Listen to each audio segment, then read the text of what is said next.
Really?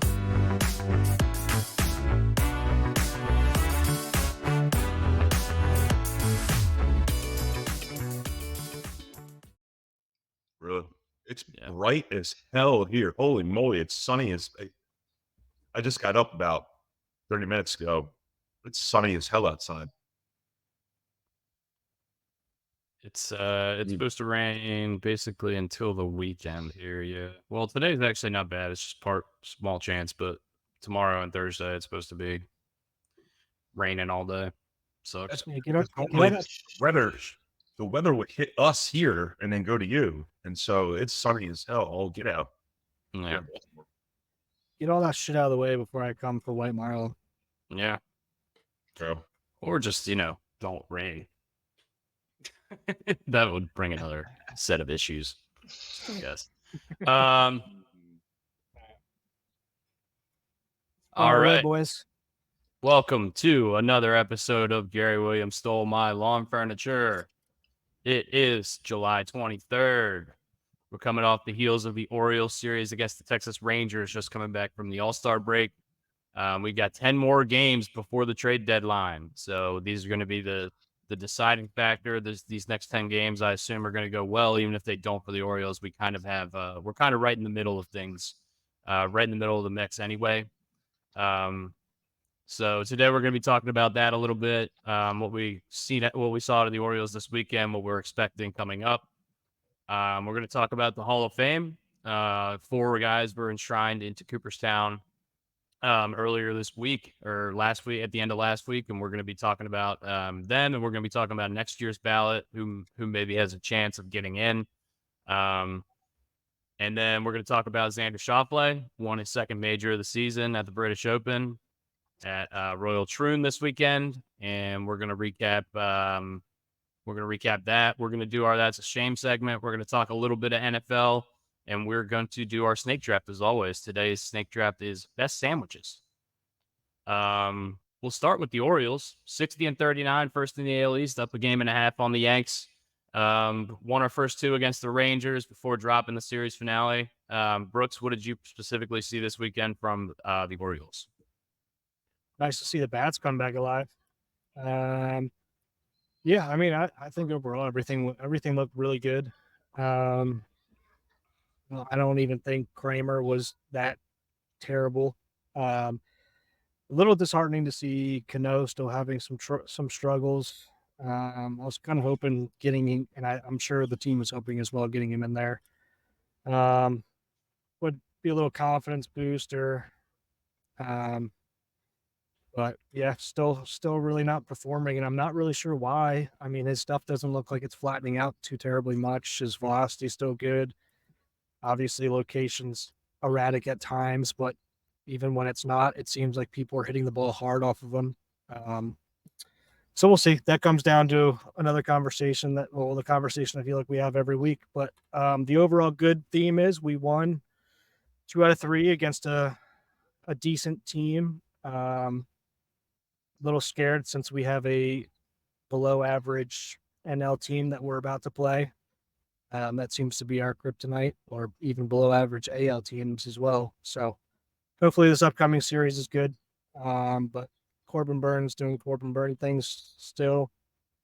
Grayson looked pretty good. Definitely not his A stuff, but good enough to get the job done.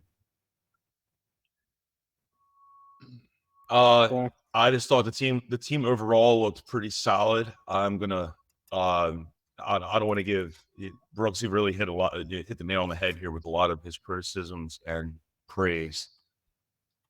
Cano is scary, and I think this is pure confidence. His stuff is there, like Brooksy said. It's still got movement. It still has tail. It still has scent. But it just seems like the hitter comes into the box knowing that Cano has doubt in his mind. That's what I see. I could be completely wrong, but that's where I am with that one. I know we're going to get, looking at the rundown sheet, every time Tony Taters gets in the box, my pants pop off my body. I don't remember him being hot for this long. Dude, he is on fire. 3 homers, 8 RBIs in the series. Yeah, he's fun. He's so much fun to watch, and it seems like he can do it from both sides of the plate, which is awesome. I know if you look at least splits for the season regarding switch hitters in general, you'll see that he's absolutely dominating left-handed pitching and not quite hitting right-handers as well, which is odd because when he was coming up, the kind of the knock on him was the other way around. Maybe he overcorrected. I don't know what it is. But it seems like Tony Tater doesn't matter. It just seems like lefty righty. It doesn't matter when he's seeing the ball well. He's hitting him. He's swinging it well from both sides, which is really awesome. Well, I'm interested to see like if he keeps this going and he stays this hot down the stretch. I'm interested to see what his contract offers are going to look like in the offseason because I think he might get a whole lot more expensive. Because after he struggled in the early part of the season, we were talking about, I don't know, this is the last season we have him under contract, under team control. What do we think is going to go on with Tony? And do we think he can stay this hot, or do you think it's just going to kind of baseball and he's going to cool off? Brian's got something to say. It's funny you bring that up, Dusty, because when he hit the ball, that last home run he had over the fence, that exact thought and your statement went through my head. I mean, he's looking at triple digits at this point. I believe he's looking at triple digits. Now, I don't know his age, but I can see him getting $100 million from a team for 6 years or 5 years. The hell it is. He reminds me so much of a Nelson Cruz. Yeah. He is 29. Okay. Yeah. He'll be 30 in October. Yeah, I mean, let's just be happy with what we have right now. Yeah. Is he going to be a trade bait guy? I don't think we can at this point. I think Cedric's going to end up being a trade bait guy at this point. Unfortunately, Who's trading for Cedric? I don't know, but I mean, at this point, we're having trouble getting him in the lineup, and he's not. We had a couple of weeks there where he's starting to figure it out. I know he had a bomb. He had a good game the other night. It's just so hot and cold right now.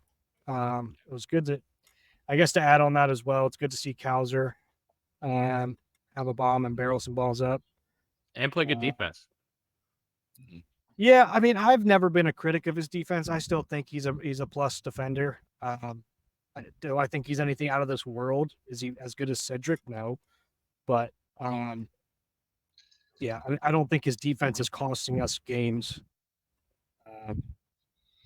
So I don't know.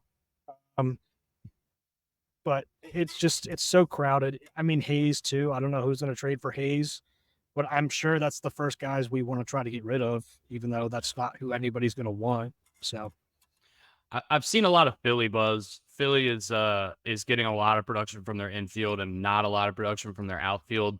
With Hayes and Mullins having rough seasons so far, maybe they could try to flip them to Philly, get something back. Philly is notorious for flipping outfielders. I think it was last year, 2 years ago, they traded for Brandon Marsh from the Angels, and he was terrible with the Angels and had like a nice turnaround, and he's been one of the stalwarts in their lineup for the last year, if not more.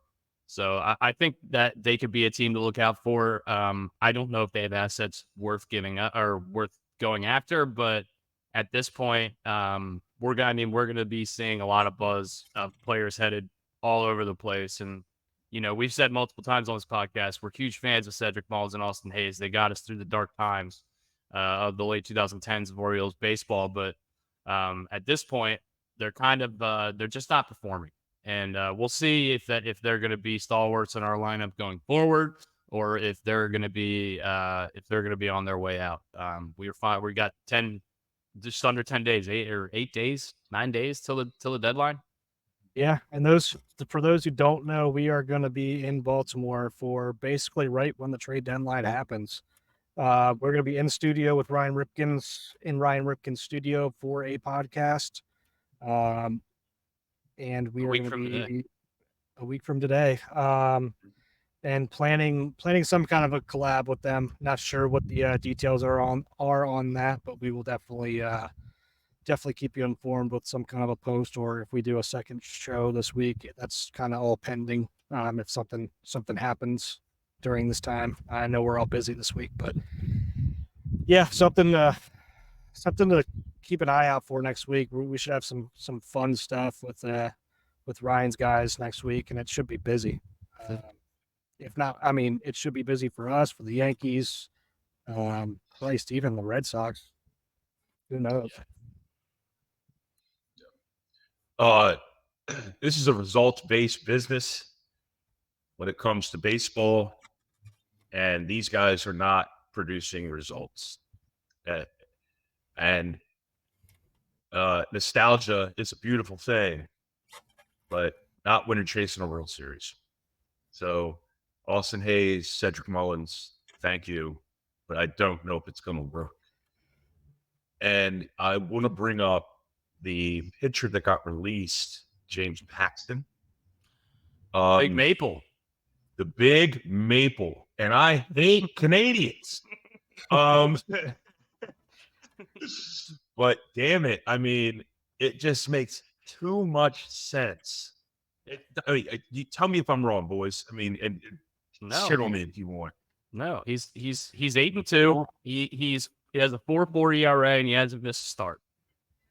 I mean, look, is he a guy that's going to pitch for you in October? Maybe not. Is he a guy who can get you to October? Absolutely. And this is what we need on the team right now. He's flexibility out of the bullpen. He started. He's a veteran. I think he's 35 years old, been in the league a long time. I think this is a home run pickup if we can get him. I would assume he's not going to clear waivers, so we'll see. But I don't know. Yeah, I think it's a no-brainer too. I can't believe he's that old already. Actually, I remember when he was a rookie. I don't know where we are in the waiver claim process. I don't know how much he's going to cost in the waiver. We're second to last, so right. he'll need to basically get all the way through. Still, only team that's ahead of behind us is Philly. Yeah. I mean, in terms of like where we're at right now, are we getting close to being up in that? I'm just wondering, like, is he going to fall to us? How many people have passed? Because I mean, this came out? They DFA'd him 2 days ago, I think. Yeah, yesterday or 2 days ago. So we'll see, and we'll see what. I don't know how the waiver trade claim process works. Do they have to are they going to go through everybody and then just accept a deal? Like, what are they looking for? Are they just? I mean, I'm sure they're going to want at least something decent, but they're also not going to want to let go of them for nothing either. So I don't know. I'm not sure how this is going to work, but it does, like you said, it makes too much sense. Mm-hmm. Yeah. Is this something that we could give up Hayes for? Could we give up Hayes in like this waiver claim process? I mean, so in theory, we've seen this before where players get DFA'd or waived, and then before the waiver period starts, they end up getting traded. So I think technically he's still a Dodger, but it's just one of those things where like they would have to work out a deal before he hits waivers. I don't know exactly how that works. Yeah, I mean, if this is a situation where we could flip somebody and maybe try to give up somebody just to get that extra arm, I think that would be something I'm sure that they've thought about. But I know every team in baseball wants starting pitching and bullpen help. So if we're not the only team, we're not the only team in contention. So if he doesn't land with the Orioles, this is just one of those things you got to think about. Every team is going to want a guy like this, a guy who can eat innings, a guy who can get you to the playoffs. I mean, we also got to think Cleveland's going to want him. Cleveland desperately needs arms, as many as they can get. That's the first thing that came to my mind was Cleveland was going to snag this guy because they know what the Orioles have. Two, they need it desperately. Yeah, they need pitching bad. Yeah, I agree. I'm interested to see what happens there. Yeah, upcoming schedule, we start a 3-game set against the Marlins in Miami, and then we have 3 at home for the Padres, and then 4 at home for the Blue Jays, and that leads us into the deadline. That is through July 31st. For those 4 at home for the Blue Jays, that Monday game, it's the first game of the series. That'll be a doubleheader actually. It's 2 Monday games. Tuesday next week is when we'll be in the Ryan Ripken studio, and then Wednesday they'll finish the series at 12:30 a.m. and then 12:30 a.m. start, and then the deadline is that night. I believe it's 6 p.m. So Brian's got something to say. Actually, I have a question for you boys. Brooksy, when are you getting into town? Dustin, when are you getting into town? I'll be there Okay. Tuesday morning early. Okay. Yeah, I'll be in. I get in Monday evening late. All right. So I was gonna see if you guys wanted tickets to the Monday game, one of the double dips. But Yeah. that's neither. Yeah, we'll be going to the Tuesday game. Right. Yeah. So hopefully we'll see you guys there. Moving on. Sorry. Yeah. Other news around. No, you're good. Other news around the league. Bobby Witt last night had a double, triple, and home run before the 4th inning started, and then he got plunked at the end of the game, and KC bench was pissed. But anyway, coming out of that, I found out that Bobby Witt is only the 3rd Kansas City Royal of all time to have 3+ hits in 4 straight games. Who are the other 2 Kansas City Royals? This is trivia time. I'd be Georgie, right? George Brett is one. That was obvious. The other one's a little less obvious. Alex Gordon? Not Alex Gordon. Ooh, took it out of my mouth. Mike Moustakas. Not Mike Moustakas. Hosmer? No, let's think older. Not that old, but older. Oh. You may know this guy for several other teams as opposed to the Royals. Why?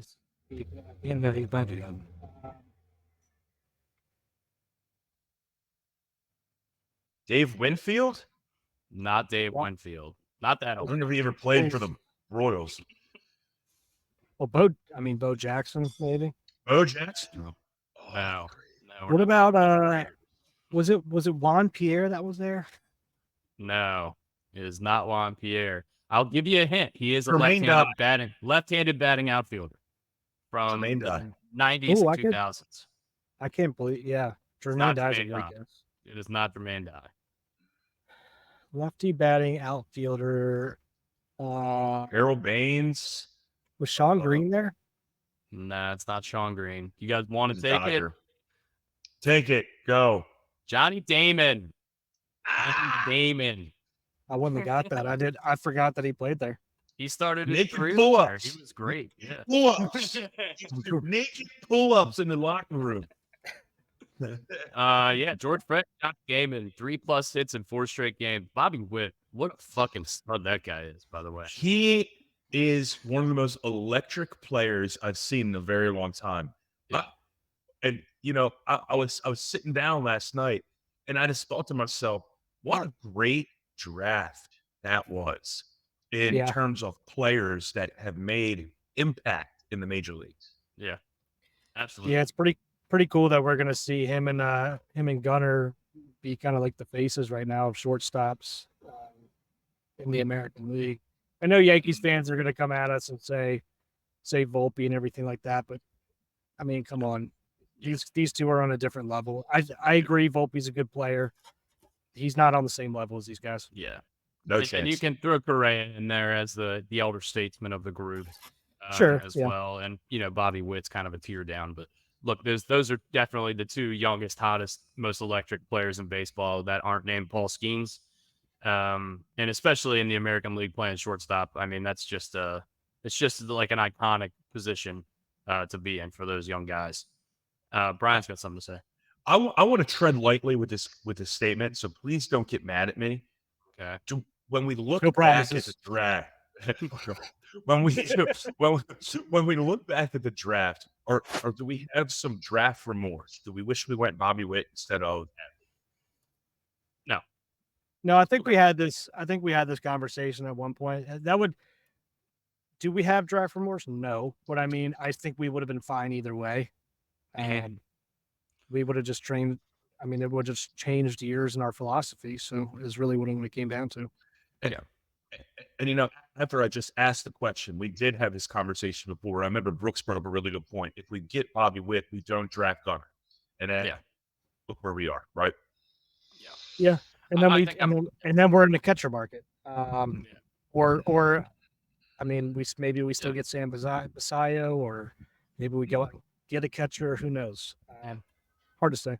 We could still be in the Chance Cisco game right now if all Jesus things Christ. didn't go well. Dusty, get off the podcast right now.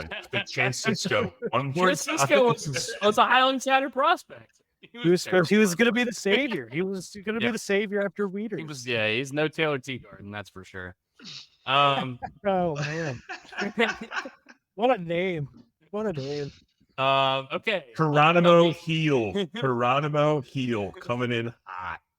MLB Hall of Fame took place this weekend. Todd Helton, Adrian Beltre, Joe Mauer, and Jim Leland, skipper, were enshrined in Cooperstown this weekend. Jim Leland had an awesome speech. The way he ended it was great. They went around our group chat. If you haven't seen it, look that video up on it's like a 2-minute clip you can look up on YouTube or Instagram or something of him talking about baseball and how the fans are so supportive, and it's really awesome. It gave me chills listening to it.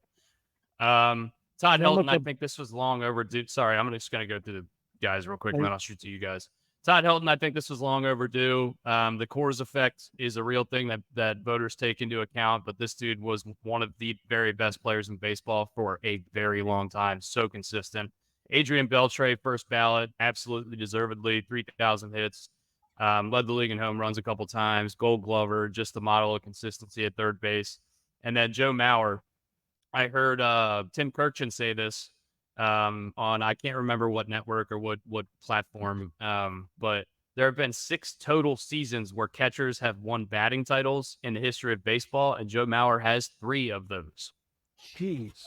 So yeah, Joe Mauer, well deserved. His peak at catcher was pretty much unmatched in the history of baseball, at least from a pure hitting standpoint.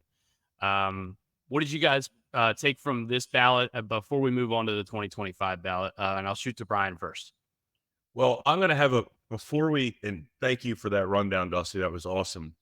I'm going to give you a piece of trivia right now. Who was Todd Helton's backup quarterback in college? We know. This is Peyton Manning. Peyton Manning. All right. Anyway, moving on. Moving on. Todd Helton was one of the best pure hitters I remember as a child. He just smacked the ball around the yard, left, right, didn't matter. He'd go the other way with it. He'd see balls deep in the zone. It was impressive to watch. I'd get the Coors Field effect. Jim Leland is one of my favorite managers of all time for multiple reasons. He used to rip heaters in the hallway of the dugout. And when he won the World Baseball Classic, he actually brought out this like massive like eagle trophy thing to the mound. And when we went to Chris Merrick's bachelor party, we were playing the Tigers in spring training. And it's the only shirt I ever wanted to rip and steal off a person's body. They had you know how you had those like silhouettes of like for example, Adam Jones had the one where like it was like getting pied in the face or something. It's like silhouette of his face. Mm-hmm. Some Detroit Tiger fan had a Jim Leland silhouette, and it had him with a cigarette in his mouth, ripping a heater. I'm like, yes. Yeah. Adrian Beltre was a stud, an absolute stud. And Joe Mauer, just a model of consistency. And I honestly believe he got into the first ballot for one reason only, because while his statistics are okay, he played his entire career. And I think that plays well with the Baseball Writers Association. Who was this last for these 4 that got in? Was any of this the last time that they were able to be on the ballot?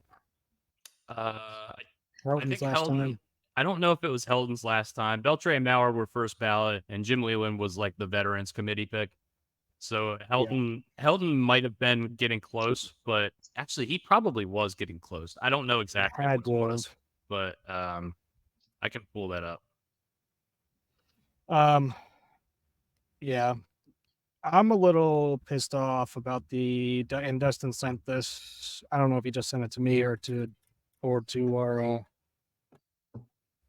our group chat. But Andrew Jones not getting into the Hall of Fame is a travesty.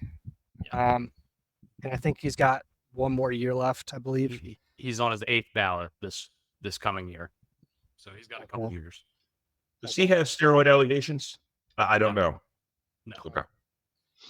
No, I think his whole thing is that he was good for 10 years before he kind of broke down. What's Mauer? I mean, Mauer was good for like 8. Yeah, so it's the difference between catcher and center field. The Andrew Jones debate is asinine in my opinion. I love the video I sent to you guys. He's got 400 home runs and 10 Gold Gloves as a center fielder. The only other 2 guys I think that have ever done that were Griffey and Mays. I mean, it's just crazy. Like the peak was crazy. He fell off really hard when he went to the Yankees in like his age 32, 33 season. But the peak was outrageous. He was playing for the best team in baseball throughout the 90s. He was the centerpiece of their lineup. He was the best defensive center fielder in the league, arguably of all time. It just doesn't make sense. You can't tell the story of baseball without Andrew Jones in it. And I just think I think that's what the Hall of Fame should be about. And as we keep talking about 2025, a guy entering his last ballot, his 10th ballot, is Billy Wagner, was 73.8% this year, which means he was 5 votes short of getting in. He is the best left-handed reliever in the history of baseball, and if you don't think so, he's one of the top few. And I just think if you're one of the best ever at the thing that you do, then you should be in the Hall of Fame. And Billy Wagner is absolutely deserving and absolutely is one of the best left-handed relievers in the history of baseball. So those are the top 2 guys. What do you guys think about those 2 in particular before we move down the list a little bit more? That's it. Yeah, and honestly, this becomes a conversation every single time with the baseball writers. Baseball writers and the people who get votes piss me off, and there should be more criticism on it, and everybody should have to put out who they voted for. Do I disagree with everybody who was in there? No, I agree with everybody who got it. I think they all should be in. Mauer did it for, I think Brian said he only did it for 8 years, but I mean, I guess he only did it for 8 years as a catcher, and then he moved to first base. I mean, the guy hit his entire career. Yeah. Beltre hit his entire career. Helton, the Coors effect, it bugs me a little bit. I mean, the guy hit 316 over his career. The Coors effect isn't affecting him getting hits. It's affecting his home runs. Yeah. So Leland, obviously one of the best managers of all time, and if you're gonna go look up some Leland stuff, go look up just some video of Jim Leland just smoking in the dugout and stuff like that. Like the guy's a legend. Yeah. I mean, he coached everybody from Barry Bonds to God, who knows, Miguel Cabrera and Justin Verlander. How many World Series did he win? Like 3, maybe 2. Several World Series, several Manager of the Year awards. Yeah. He should be in the Hall of Fame just for fucking screaming at Barry Bonds on the field when he was a Pittsburgh Pirates manager. Yeah. Because Barry Bonds is a freaking tool bag. Yeah, they say the reason why Barry Bonds left was no longer in Pittsburgh. I forget if he got traded, or I think he got traded, but I can't remember if he got traded or if he signed as a free agent, was because him and Jim Leland just butted heads like crazy. Yeah. Man. Can you imagine being a Pirates fan and letting that guy walk? Yeah, I mean they've let quite a few. I mean they're basically the Yankees minor league system. Obviously Barry Bonds isn't there, but there's a lot of other people. I think Billy Wagner gets in next year, no doubt. Hopefully Andrew Jones, because I'm sick of having this conversation every year. The guy deserves to be in the Hall of Fame without a doubt. After that, I don't know who's first year next year. Do we have that, Dustin? First time? Yeah, I have that written down. Ichiro, CC, King, Felix, Pedroia, Kinsler, Zobrist, Granderson, and Tulo. Yeah. Before we move on, Our good buddy Alex Stiles, little beer rep, not little beer rep, a beer rep, for Other Side Brewing, just sent me his comparison to Andrew Jones is Torrey Hunter, and he has some compelling. He has an argument based on some of the stats I'm looking here on Stathead Baseball, and I think it's a shame that Torrey Hunter is only getting 7% of the vote, Yeah. which is BS. I mean, he has almost a 51 WAR over the course of his career.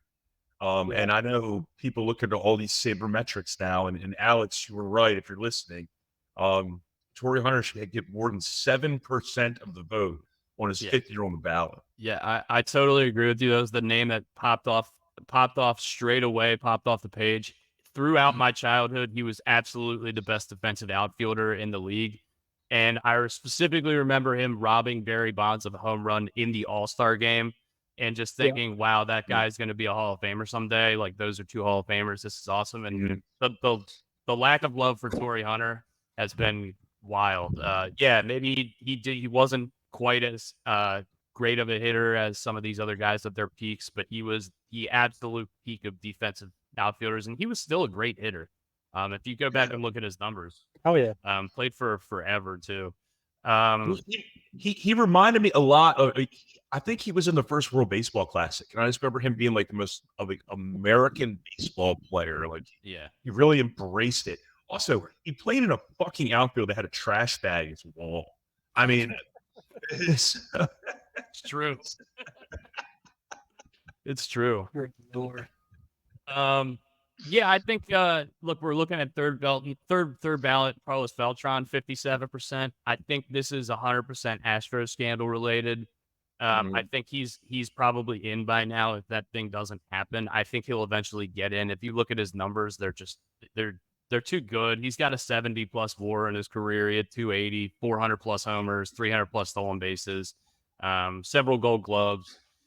Played a centerpiece in a lot of really good playoff runs. I remember he went on a crazy run with the Astros in one playoff, specifically. With the Mets, he went crazy. Yeah, he's just he's one of those guys that I think the scandal with the Astros in 2017 with them banging on the trash cans. He was in the dugout for that, and I think he's getting knocked for that. But I think eventually the voters will write him in. After that, we got a couple steroid guys: A-Rod, Manny Ramirez. A-Rod, probably one of the 10 best baseball players of all time if you take steroids out of it.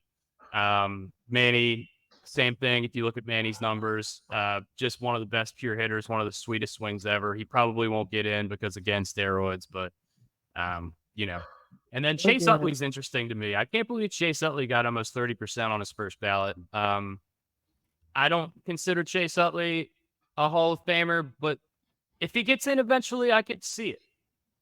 What do you guys think about those names that I just went over? So I agree. I agree. So to go back on what Brian said, I agree with Torrey Hunter. There's definitely an argument there, and I think he's gonna. There's definitely a good argument there for it. I think he's just he's falling because I think there's just other people at the moment that they're trying to get in. But on the flip side of that, the hypocrisy of the baseball writers just pisses me off in general. So because they're all, I mean, for a while there, they were all about like, we're not letting steroid people in. We're not letting anybody who cheats in. The fact that Carlos Beltran has more votes than A-Rod and Manny and everything like that, because I think a little bit of inside baseball here. I have heard and have on good authority that he was the mastermind behind everything that happened down there. So it's kind of bullshit that he's like, I think that was worse than anything with the steroid stuff, to be honest with you. And that's just my opinion. So yeah, I mean, I get a little bent out of shape with how big a hypocrites some of these baseball writers are. I think, and this is maybe a conversation for another day, but this seems like the right time. I think a lot of, or it should be 50-50. there should be a vote amongst the peers of people who are already in the Hall of Fame for who's going to be getting in there. I think that makes a little bit more sense, or at least give them more of a voice in this because it's their Hall of Fame. It's not the Baseball Writers Hall of Fame. They can honestly go to fucking hell for all I care because they piss me off more than anything else. For people who have never played baseball, they just write with their fucking pen and like to shoot down a lot of stuff that people do. So getting me off on a tangent here, but that's just how I feel. And I think A-Rod should be in. I think obviously Bonds should be in. The fact that Andy Pettit's getting more than K-Rod right now. K-Rod's what, like 5th all time in saves? Yep. Billy Wagner better get in next year, or else there's going to be a full-blown meltdown by me, probably. So Manny's another case. If you test positive for steroids 3 times and basically get banned from baseball, you're a fucking idiot. You need to just, I mean, if you get caught once, twice, fine. Don't do it again. I mean, what do you expect? You know what you're doing. So Yeah. Well, he wasn't taking steroids. He was taking fertility drugs because she was pregnant. no. So what the fertility drugs? What they do is they're supposed to hide a positive test. Brooks, I know. I'm not a doctor. I'm just saying that's for anybody who doesn't know, that he did get popped for that, and that's why that does show up as a positive test, is because it's used to cover up what he's actually doing. Yeah. Brian, anything to add about the Hall of Fame stuff? Yeah. Before we move on from it, the baseball writers, you can tell you can tell, and some people have actually said this out loud, that they take it personal. What about what about Darren? Right. All right. Well, Ray Lewis should be in the Hall of Fame. Then he's spraying deer apple spray to get back on the field in the Super Bowl. Nick, you the man. A lot of these baseball writers take stuff personal, and they're also regionally biased, which is stupid. I really With the personal thing, before we get past it, they take it personal because when somebody is an asshole to them, they never forget about it. So people don't forget. Yes. That's all I got. We can move on. I want to go to something positive. Let's talk about roses and bunnies, something like that. Brooks mentioned this real quickly, but first timers next year's ballot, Ichiro. Do we think Ichiro's unanimous? I think if he's not, it's so stupid. The fact that Jeter wasn't unanimous is so stupid. The one guy who didn't vote for him can fuck off. The only guy, he's probably from Boston. The only guy, by the way, who is unanimous ever was Mariano Rivera. I think Ichiro has a pretty good chance. I think he's definitely in. I don't think we need to argue or discourse about that. One of the best baseball players, one of the best pure hitters in the history of baseball. And then I think CC is the other guy. I think CC is a first ballot guy. 250 wins, 3,000 strikeouts, played for one of the most prominent teams in the league. He'll get in for sure. Is he first ballot? Not 100%, but I think he'll probably be first ballot. If not, he will be in the next couple of years. If Mauer got in on first ballot, I think CC will get in on first ballot. If you're asking me, I think it's probably second or third year. If I was a voter, I wouldn't go first ballot. But I know everyone's got their opinion. I totally understand. That's my opinion on it. I would say like second year. Yeah. So the only unanimous voted Hall of Famer is Mariano. Yeah. Mm-hmm. Yeah. Brooks, do you think CC's first ballot? Right on the fringe for me. It's going to be close. I think he is, just with the competition that he has around. I mean, Pettit or Burley should not get a vote over CC.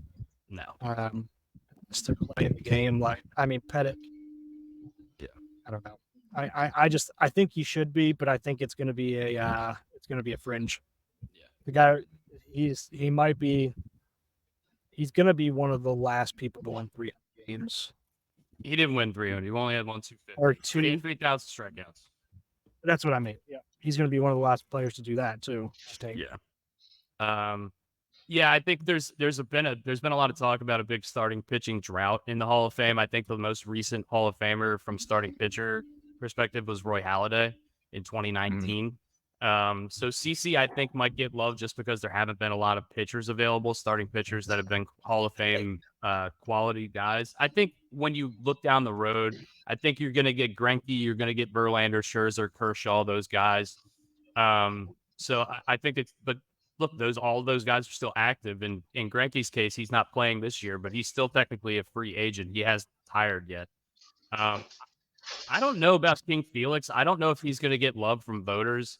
I feel like King Felix was a dominant pitcher for a really long time. He has a perfect game. He's got a lot of accolades. He won the Cy Young. So I think he could get some love. I don't know if he's a Hall of Fame guy or if he's kind of a fringe guy. And below that, Pedroia, Kinsler, Zobrist, Granderson, Tulo. Great careers. Tulo obviously got derailed by injuries. Great careers, but I don't think any of those guys are making cases for the Hall of Fame.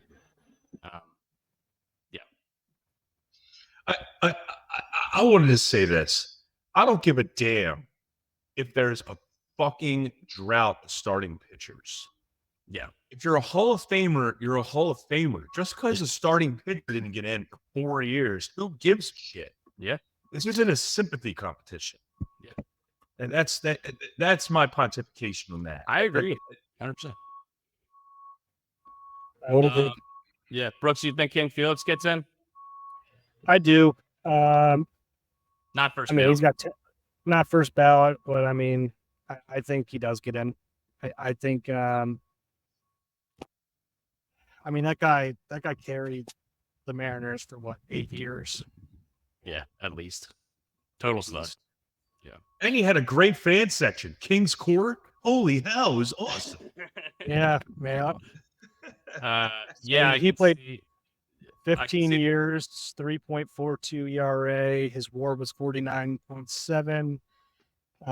They're going to give him some shit because he only had 169 wins, but we got to remember the guy played for the Mariners for most of his career. 2,700 innings pitched, 2,500 strikeouts. So, 6-time All-Star, 2-time ERA title, and a Cy Young winner in a perfect game. I think he gets in.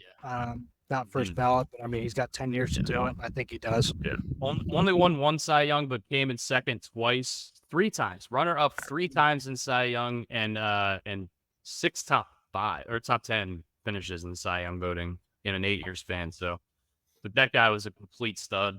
And yeah, I was gonna say I specifically remember the image of him putting his hands up after he threw the no-hitter and just going crazy. That's a lasting image in baseball for me as a kid. And he came up and pitched in that playoffs or pitched in the same season. I forget what it was when after he graduated high school and got drafted. I thought that was incredible. Yeah, he was like pitching in his high school championship game and then pitching in the playoffs for the Mariners 3 months later or something like that. It's pretty crazy. Yeah. It's unbelievable. Yeah. Like, hey, I went to prom. Hey, I'm pitching against the Yankees. What? No. Yeah. All right. So we talked at length about the Hall of Fame. I actually have another Hall of Fame segment I've been kind of cooking up, but we'll save that.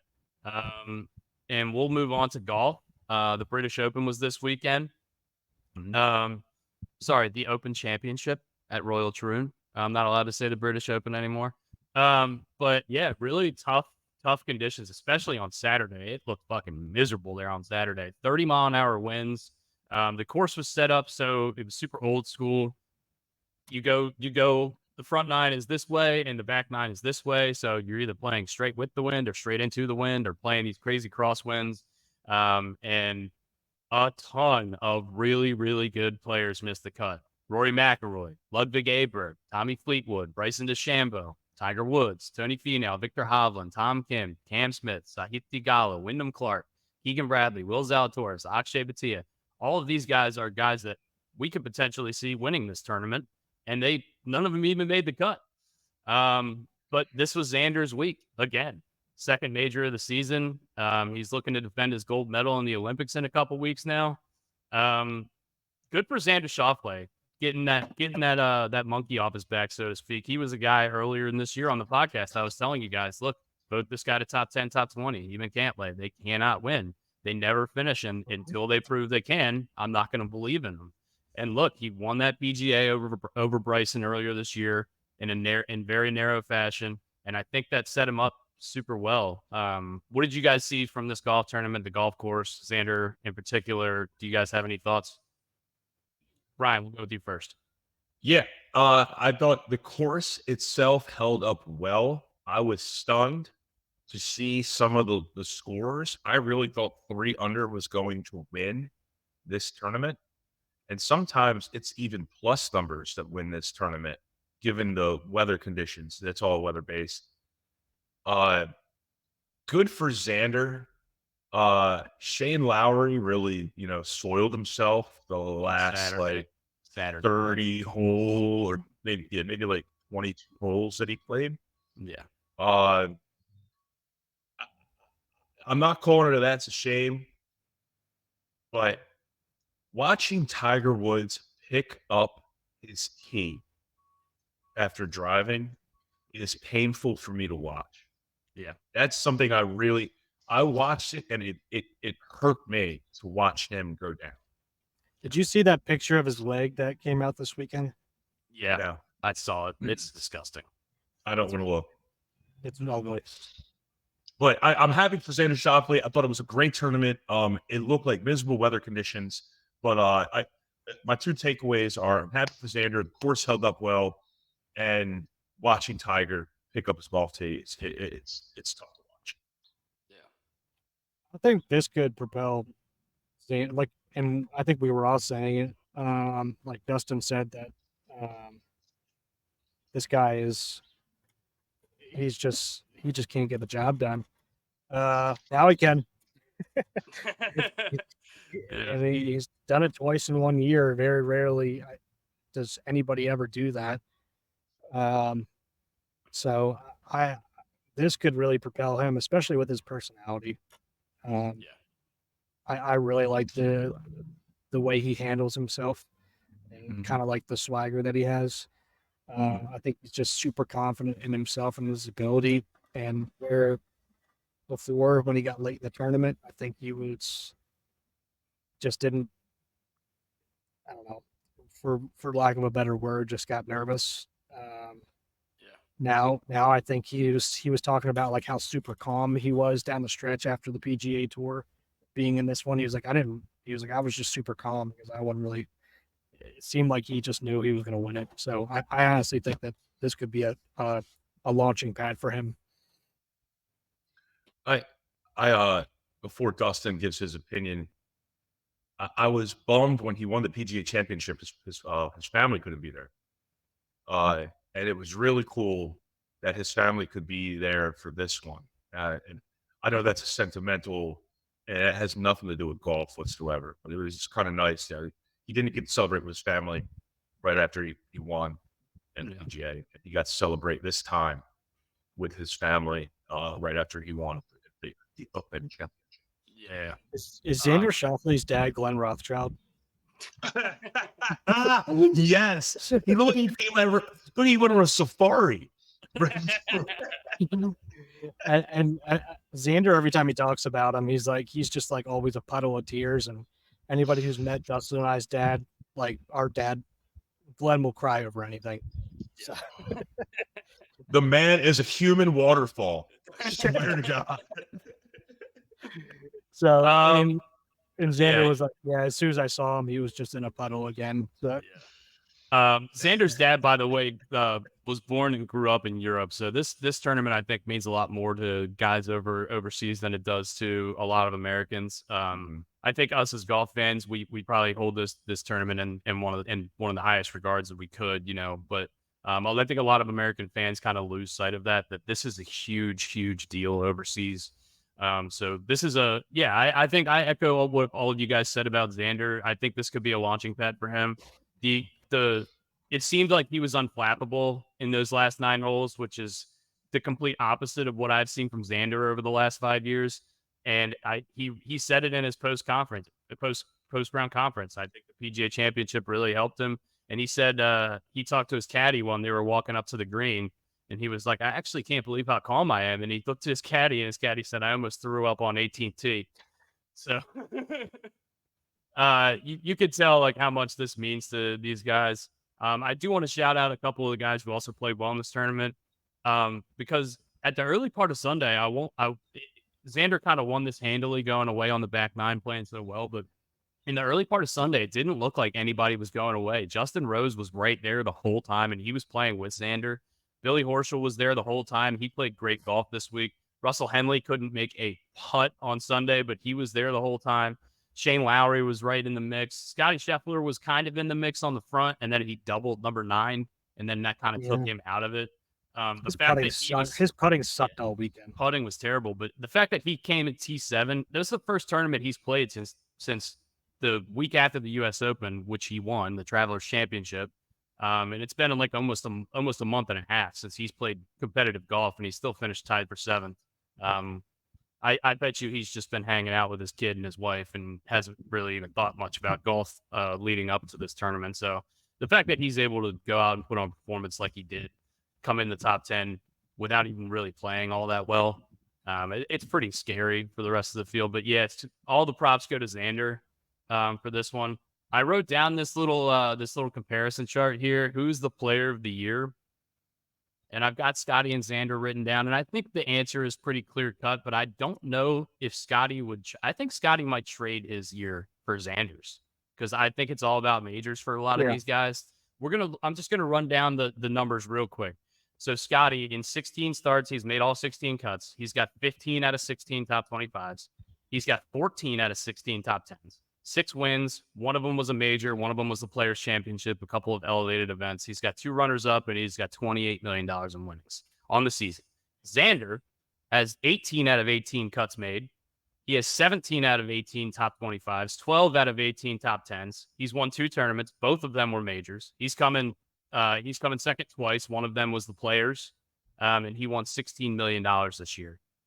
This is as good a season as 2 guys could put together that I can remember in the same season in golf. This is Phil and Tiger early 2000s stuff. This was really, really awesome for these 2 top dogs this year. I think personally, the player of the year still got to be Scotty. I mean, the dude won 6 tournaments this year, including the Masters. But Xander, I mean, look, Xander goes down the stretch and wins, like performs well at the Olympics and wins the FedEx Cup. I think you're really looking at a conversation here. I think this is definitely. I'm going Scotty. It's compiling. Yeah, he's a compiler. When I say compiler, it sounds like I'm dumbing down what he did. Yeah, he just has more stuff. The biggest factor for Xander is he has 2 majors. Yeah. Scotty's got 6 wins and a major. So I'm going with Scotty. Yeah, not only it's that, and then it's like Xander has the 2 majors, but he's also like came in second and top 5 and almost everything, it feels like, this year too.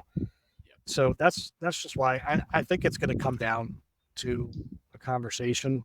But are they both playing in the Olympics? Yes. Mm-hmm. Yep. Maybe I hate to say it's a tiebreaker. What if one plays better in the Olympics? Xander's the defending gold medalist.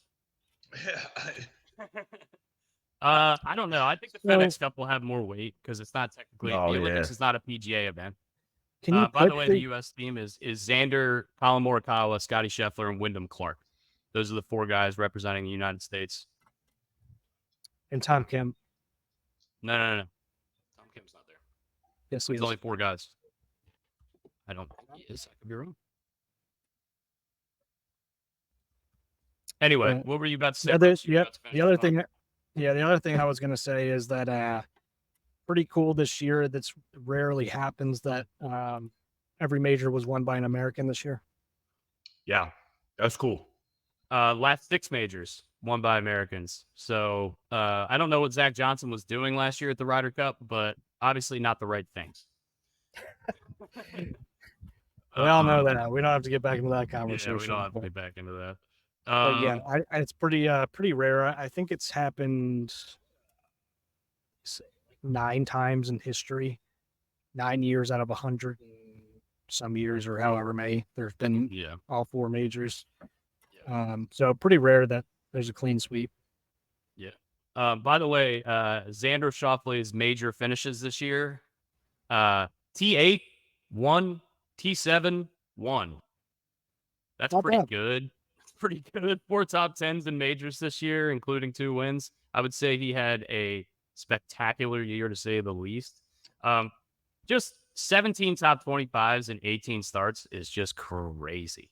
What is this? Golf Digest, what does it say? The Olympics are strict on the parameters of the photos of the athletes that the athletes can submit, and that's Tom Kim's photo.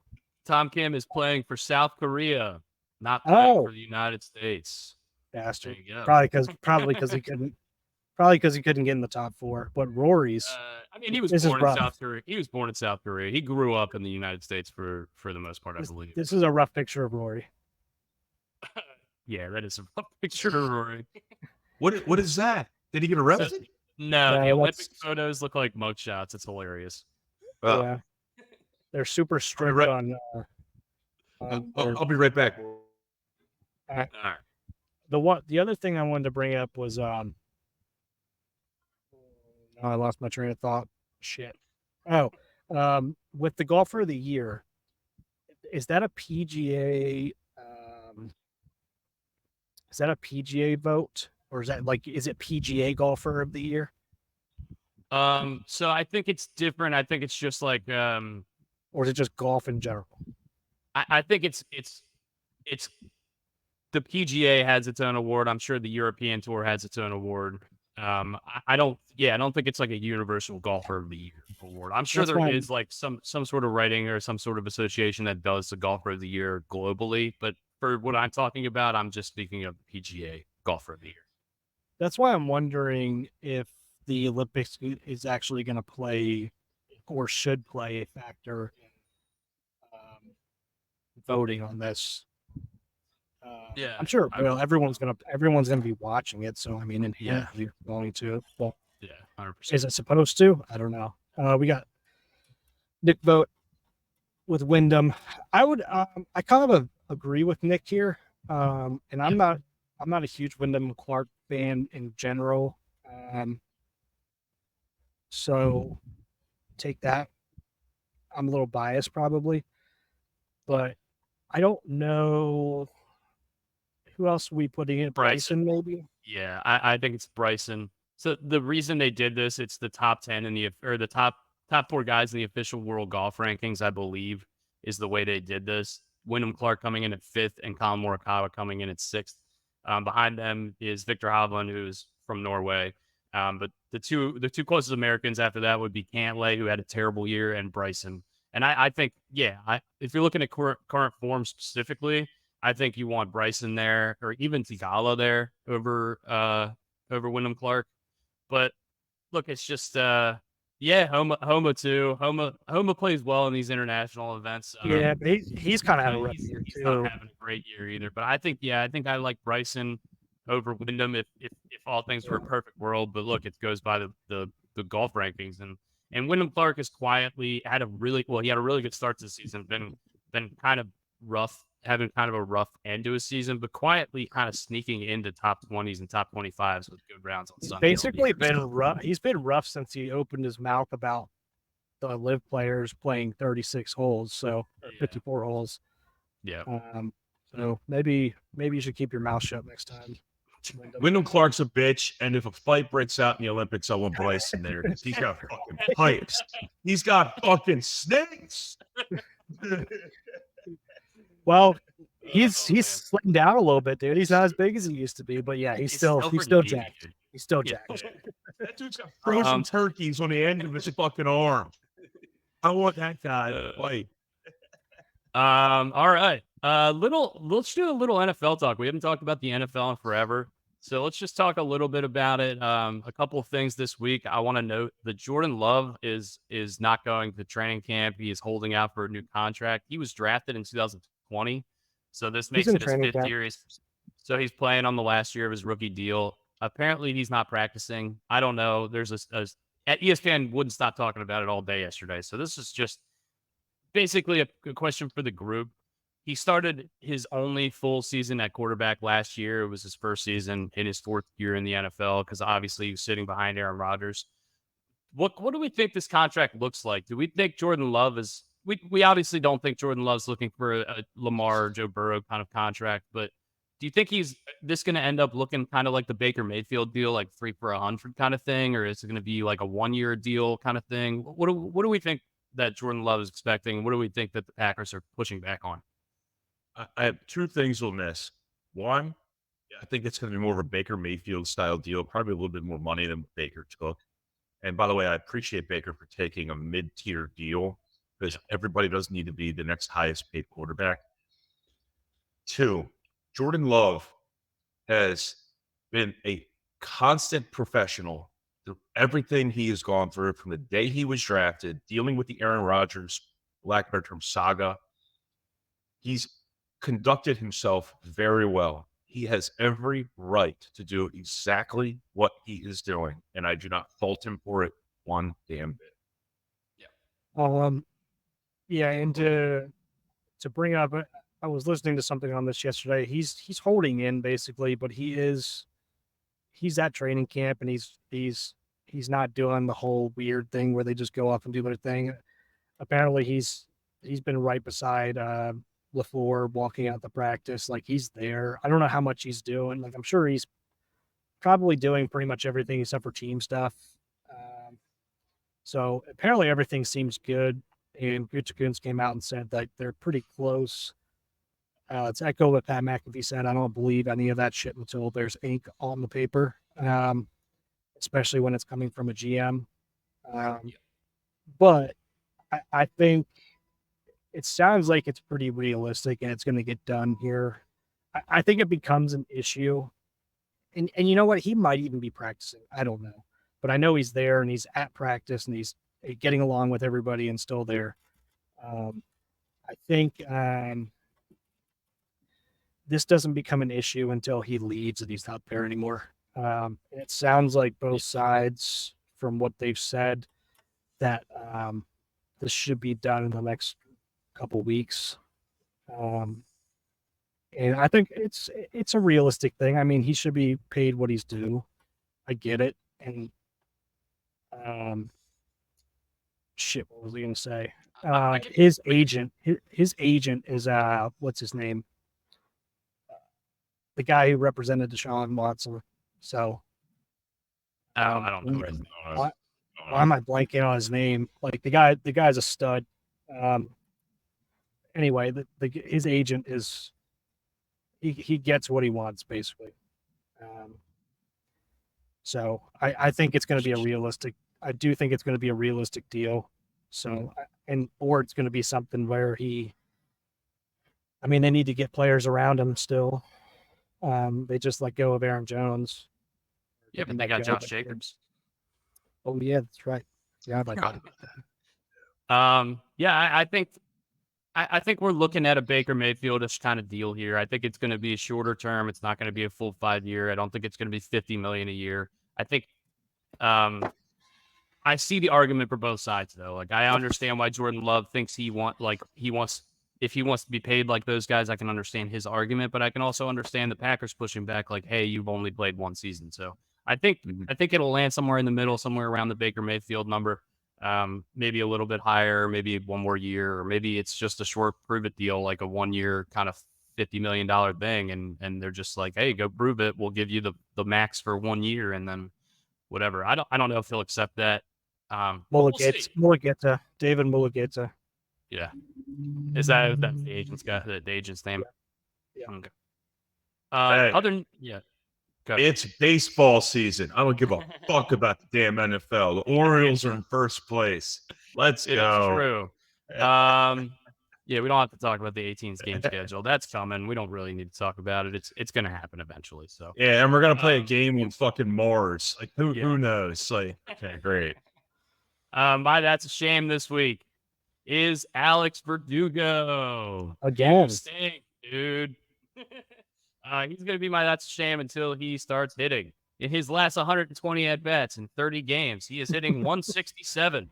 He has got 20 hits in his last 30 games total. He has got 2 hits in his last 7 games, 2 for 27, hitting 074 since the All-Star break. Still should be a chalk outline in the left field of Camden Yards. You stink of baseball, and I hate your face, Alex Verdugo. You're my that's a shame. Brooksy, go ahead. My that's a shame this week is F1 racing. Fake racing 1. I don't know if anybody else saw this with whoever the guy Lando is like the team lead. They basically guilt tripped him into giving up the lead to his partner or whatever like that. I mean, isn't the whole point of racing is to win the fucking race? It just doesn't look. It's a bad. First of all, F1 racing is a joke in general, in my opinion, because they're sitting there, nobody passes anybody, nothing ever fucking happens. It's just not real racing to me. Especially when shit like this happens, when it's like, oh, let's give it back to him because the pit crew made a decision that fucked over his teammate. And the guy Lando, they were going through the transcript on McAfee show yesterday, and they just guilt tripped him into it. And Lando was like, he ended up giving it up to him, giving up the lead to him to let him win. Like, we're letting people fucking win now. This is dumb. So it's just F1 is my that's a shame. It's just not real racing to me. That sounds like Ricky Bobby and whoever John C. Reilly's character is in Talladega Nights. Oh yeah. What's Slingshot. John C. Reilly? Yeah, Slingshot and Gabe. Slingshot. Carl Lawton Jr. or something like that. Yeah, something like that. Yeah. Hey, that's a shame, Brooksy. That's bullshit. Fuck Yeah. I will send the transcript to you guys after this of what happened, but it basically makes you feel like the whole, like, how are you supposed to bet on the sport, right? Like, it's not a sport if you can't bet on it, and they're just giving up a lead because, oh, sorry, we pitted you early, so now you have the lead, but let's give the other guy the lead back because he was winning before. Wow. Stupid. It's so dumb. That's not a sport, in my opinion. That spits in the face of competition.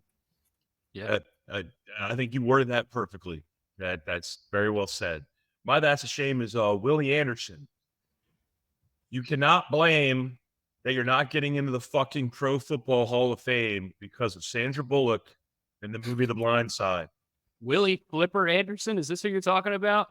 Willie, the right tackle Anderson. Great play. Willie Flipper Anderson. Okay. And not Steven Willie Beeman, all right? But Willie Anderson, right tackle, great player, should be in the Hall of Fame. Do not blame Sandra Bullock and the Blind Side movie for you not getting into the Hall of Fame, because a movie made left tackles more prominent than a right tackle. I didn't see this. I didn't see this either. It's ridiculous. It is ridiculous.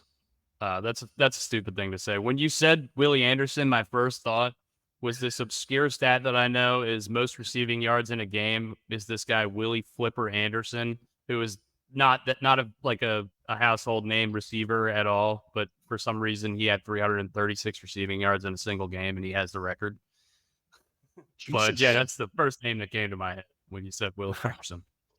Well, this guy's definitely not a receiver. He probably can't catch a football, but he can block a lot of really good people.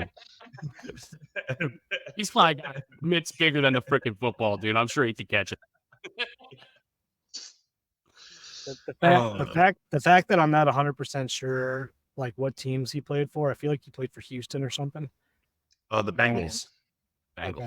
Then I mean, so yeah. Just thing, not a guy I've never really heard of. So yeah. Maybe he was good. I don't know. I don't remember. All right. That's a shame segment. That is brought to you by the Pig and Rooster and the Chaucer. And now we will get into our snake draft for the week. Our snake draft this week is best sandwiches.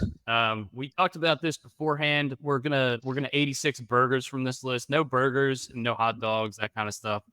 You can argue if you want to that a hot dog is a sandwich, but for the purposes of this exercise, we are not going to be allowing burgers and hot dogs. Any sub sandwich, any hoagie, any grinder, whatever you call them, club sandwich, whatever you want to call it, we're gonna allow those. We didn't take a vote last week, so I think we should let Brian go first, just because he never does. So, let's just go Brian, Brooks, and then me, and we'll do a Cool. snake draft, and this is going to be best sandwiches. All right, I'm going with all American grilled cheese. Grilled cheese at number 1. I think that's a pretty strong number 1. It's a very ubiquitous sandwich. Ubiquitous. Dottie Right. pepper. Supple Let me- swine. Write that one down. Ubiquitous. Man, I did not do any research. Give me my favorite. I mean, I'm a huge Italian sub guy. So that'll be Okay, I think that's a really Does that mean an that's Italian strong, cold cut? Italian. Yeah. yeah, Yeah. Cold cut. yeah. Not an American cold cut though. That's still on the board. Mhm. Wow, those are 2 strong starts. Those were probably my 2 favorites. Just give me a cheesesteak.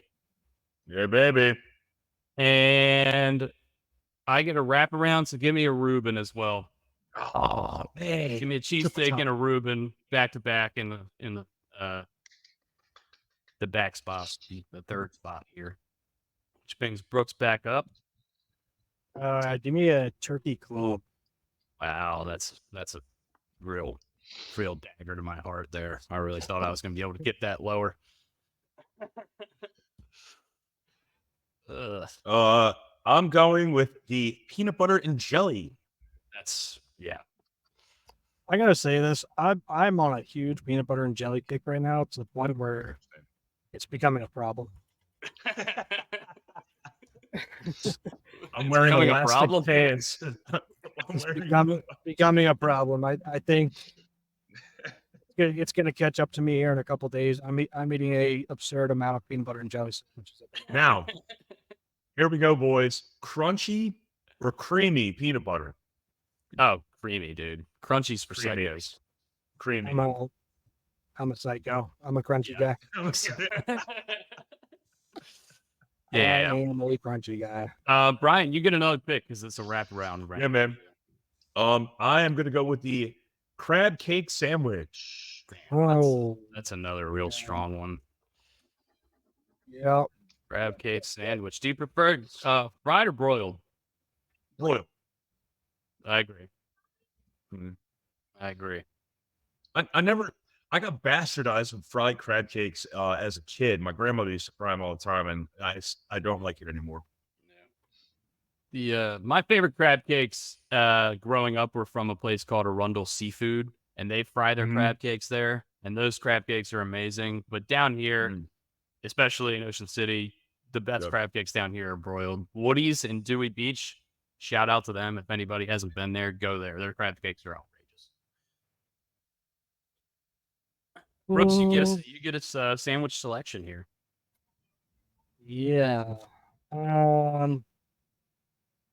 Just give me a spicy chicken sandwich. Spicy chicken sandwich. All right. Is that like a Chick-fil-A one? Yeah, whatever you want it to be. I mean, I didn't know we had to. Not a buffalo chicken sandwich, but a spicy chicken sandwich. I mean, yeah, we all know what a spicy chicken sandwich is. I think that's off the board though. That's a good one. Give me a meatball sub.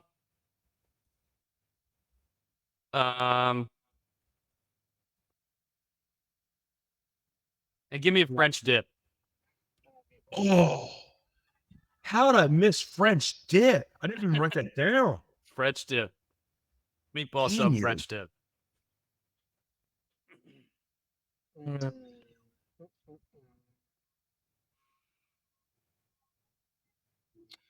Shit.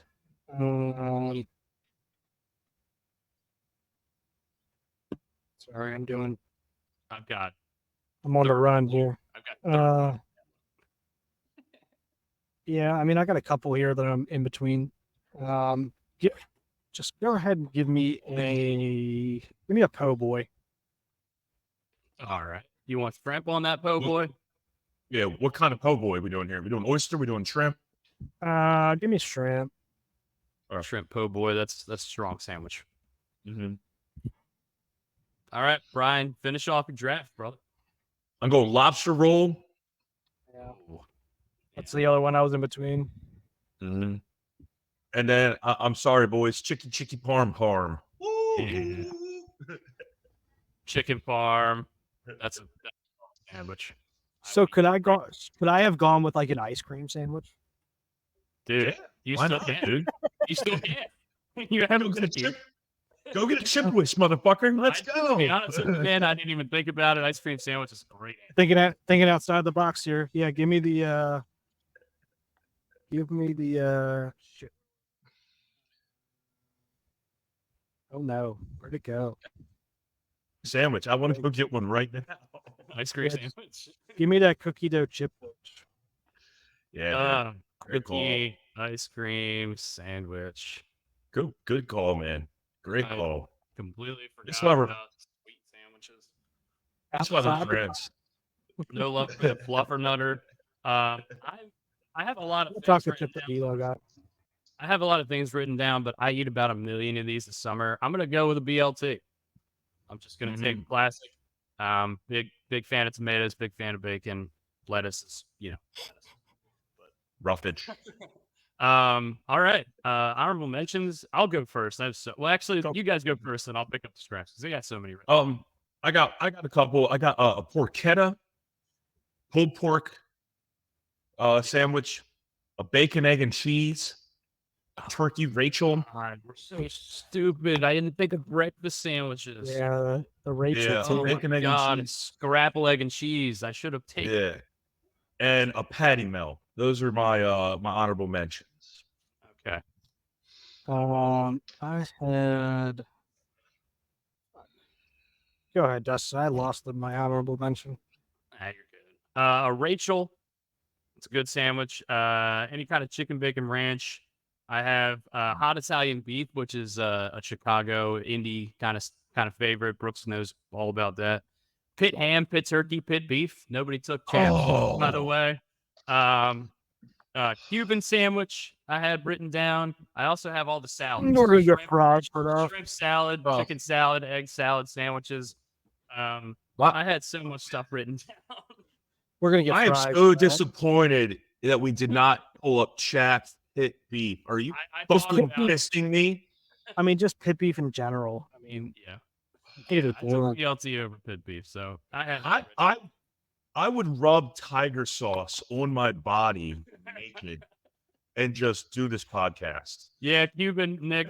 I said Cubano. Yeah, I think that's a really good sandwich. That was on my honorable mentions. one of my favorite summer sandwiches that not even summer sandwiches, but those that I just devour them by like the tens at a time. Those little Hawaiian rolls with ham and cheese and that sauce on top of it and the poppy seeds. Yeah. Oh my! Like I can eat 10 of those at a time, Yeah. and they never fill me up for whatever reason. Like I can go back 30 minutes later and eat 10. Yeah, those things are good. This kind of explains your waistline, Brooks. I think we're getting around to that. I'm a big sandwich guy. You should take those King's Hawaiian rolls, put some peanut butter Oh. and jelly in there, and then French toastify it. I just came up with a genius idea, dude. Did you just burn French toast? Yeah. Toast, Yeah, French toast those things, dude. French toastify. By the way, nobody took McGriddles, which I'm really happy about. I'm not a McGriddle guy. The Yeah. McRib, the McRib was on my list too. I forgot to mention that one. Really? That's Drew Burton special. McRib. I don't like them, but they're a popular sandwich. They're great.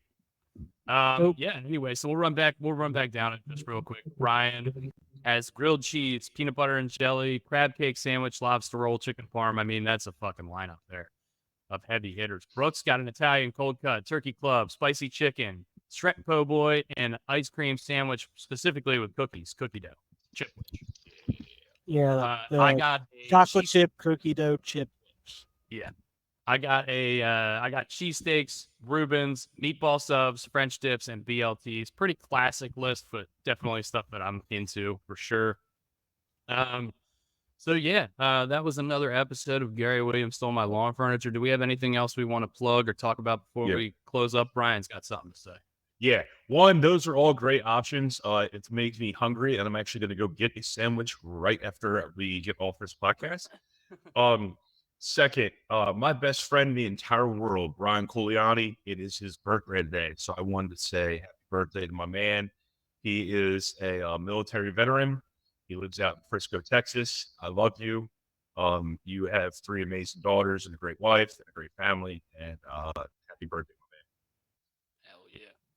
I got just shout out Pig and Rooster and Chaucer. We appreciate you. Keep an eye out. We'll be doing some advertisement for the Chaucer golf outing as well. Yeah.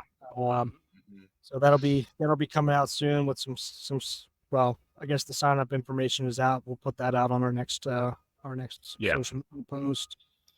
Yeah. And yeah, again, said at the beginning of the show, next week should be a big week for us.